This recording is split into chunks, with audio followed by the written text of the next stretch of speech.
যাদবপুর কাণ্ডের প্রতিবাদে এসএফআই এর ডাকা ধর্মঘট ঘিরে সোমবার সকাল থেকেই উত্তপ্ত ছিল মেদিনীপুর কলেজ। বামপন্থী পড়ুয়াদের সঙ্গে সংঘর্ষে জড়িয়ে পড়েন তৃণমূল ছাত্র পরিষদের সদস্যরা। কোথাও পুলিশকে সম্পূর্ণ নীরব থাকতে দেখা গেল, কোথাও তৃণমূলের হয়ে পক্ষপাতিত্বের অভিযোগ উঠল। আর এরই মধ্যে দেখা গেল এই ছবি। মেদিনীপুর কলেজের গেট যখন পুলিশে ছয়লাভ, তখনই আচমকা লাঠি ছুটতে দেখা যায় এক পুলিশ অফিসারকে।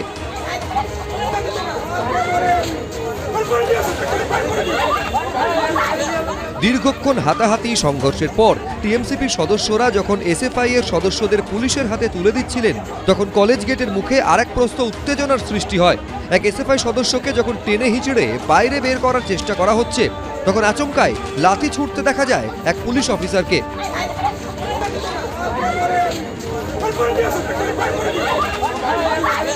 যদিও তার পা লাগে কলেজের গেটে, পুলিশের এই আচরণ নিয়েই মাথাচাড়া দিয়েছে বিতর্ক। বহিরাগতরা গিয়ে ছাত্রদের উপরে আক্রমণ করেছে, পুলিশ চুপ করে দাঁড়িয়ে আছে। কোথাও কোথাও বহিরাগতদের ধরে নিয়ে এসে পুলিশের কাছে দিচ্ছে, পুলিশ লাঠি মারছে ছাত্রদের, পুলিশ লাঠি মারছে ছাত্রদের। ওই পুলিশের বিরুদ্ধে কি ব্যবস্থা হবে? শাসক হলেই কি নিষ্ক্রিয় আর বিরোধী হলেই কি পুলিশ এত অতি সক্রিয় হয়ে ওঠে? এই পক্ষপাতিত্বের কারণেই কি ঊর্ধ্বধারীদের সম্মান নষ্ট হয়ে যাচ্ছে? প্রশ্ন নানা মহলে।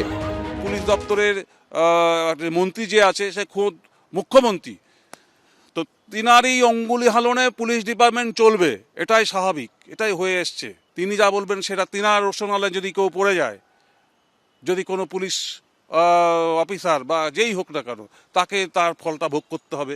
এই ভয়টা কিন্তু পুলিশের মধ্যে আছে। এই ঘটনায় পুলিশের কোনো প্রতিক্রিয়া মেলেনি। সৌমেন চক্রবর্তী, আশাবুল হোসেন, অর্ণব মুখোপাধ্যায়, এবিপি আনন্দ।